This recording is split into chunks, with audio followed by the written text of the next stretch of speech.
Guys, mayong hapon. Kapitan ninyo guys.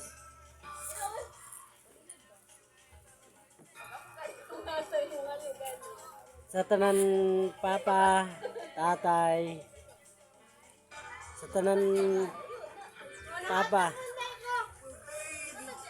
Happy Father's Day sa inyo tanan. Pati po sa akong sarili.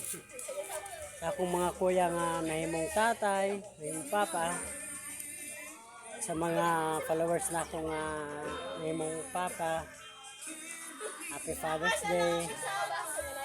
Tibok kalibutan, papa tibok kalibutan, Happy Father's Day.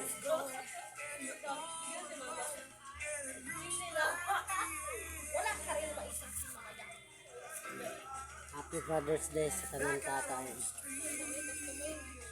Laban lang kami guys. Abalo ko kung sa ika gampanan sa isa ka papa para sa ilang mga anak, ang sacrifice nila sa kung sa mga kalisod, kabukat na problema. Pag kabukat sa ilang trabaho, ginakaya lang nila tungkol sa ilang mga anak sa future sa ilang anak. Happy Father's Day ulit guys. Thank you for watching.